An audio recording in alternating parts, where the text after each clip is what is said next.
Hello everyone. In this video, we will be compiling our dedicated server for Linux. Why do we want to do this?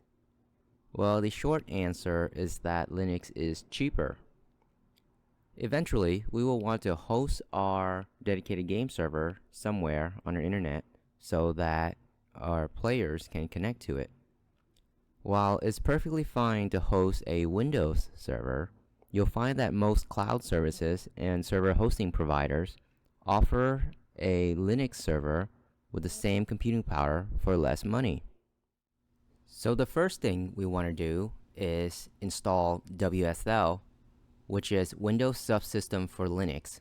It essentially lets you run Linux on your Windows machine, and I'll provide a link to this documentation in the description. So there are two versions of WSL, version 2 being newer. However, for our testing purposes, we want version 1 mainly because of networking. With WSL 1, the Linux distribution is on the same network as our host machine, which is exactly what we want. However, with WSL 2, it runs in its own virtual machine in its own virtual network. And if we wanted WSL 2 for our testing, we will have to essentially find a workaround and connect the virtual network to our own local network, and frankly, I'd rather not mess with that, so we will stick with WSL 1. To actually install WSL, let's open up a command prompt. Then the first thing we want to do is actually check the default version of WSL. You can do that by WSL --status command. As you can see, the default version is version 2, which again is not what we want. So we will run the WSL --set default version to version 1. And we can check the status again. We can see that now the default version is WSL 1. Now we can go ahead and install WSL with the install flag. It also requires a distribution flag, and we'll just stick with Ubuntu.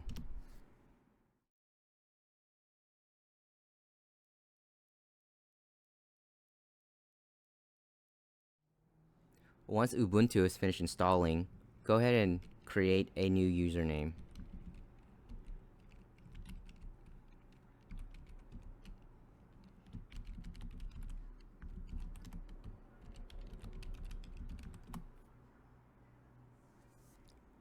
And now we have Linux on our Windows machine.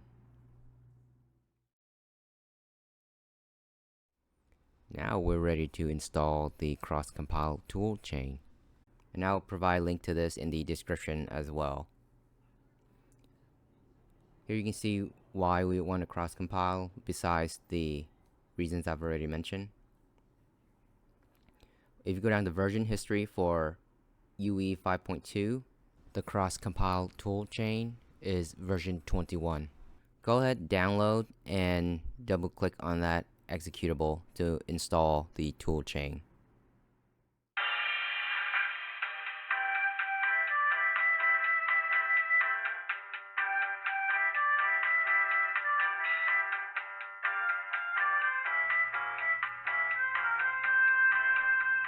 After the toolchain has finished installing, now we need to incrementally build the engine.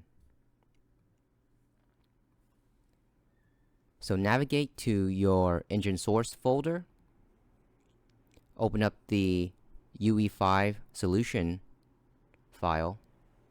Here I want to talk a little bit about build versus rebuild. In the Solution Explorer, If you right click, there is a build option, which is what we'll use most of the time, but there's also a rebuild option. The difference is the build option only compiles and link the source files that have changed since the last build.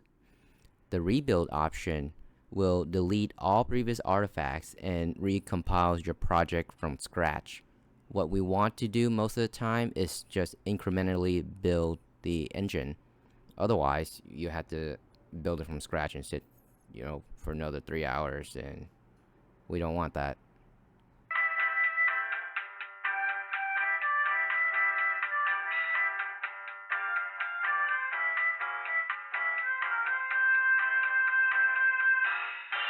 A few moments later, our build was successful. I'll go ahead and close out of this Visual Studio project.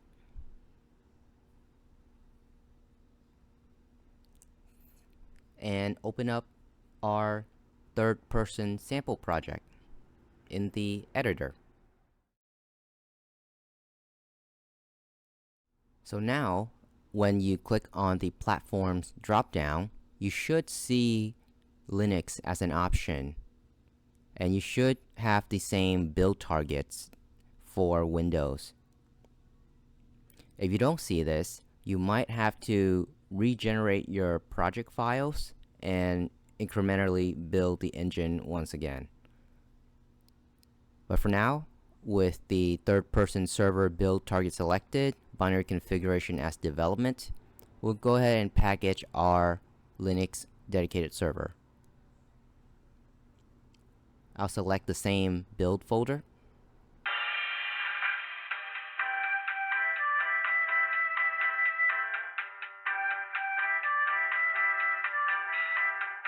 A few moments later, through the magic of television, our packaging is complete.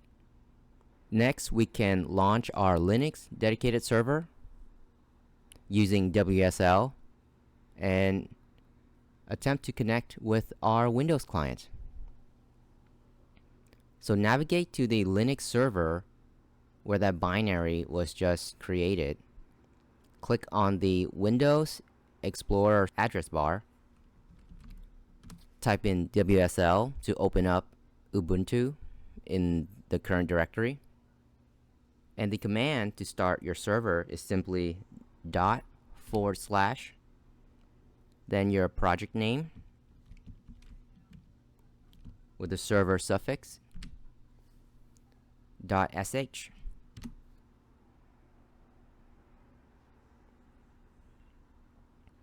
I'll go ahead and dock the Linux server on my top left-hand corner.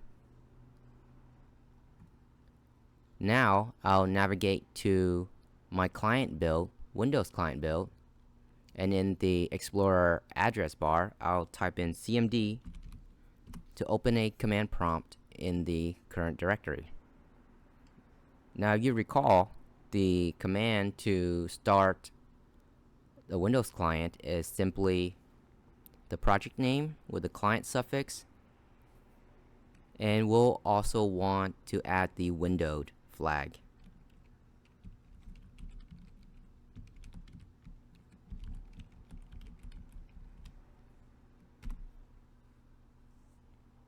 So here's our first client. I will dock this in the top right corner, and I'll click login as well.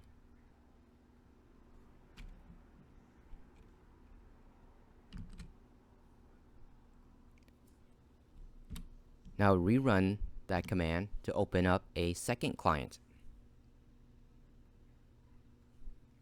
which I'll dock in the bottom right corner. And just for fun, I'll run the editor client as well. Let's open the main menu map. And remember that the net mode is play as standalone when we want to run the editor client. I'll dock this in the bottom left corner. And there we have it. 2 Windows clients an editor client connected to a Linux dedicated server on a local machine. Thank you for watching.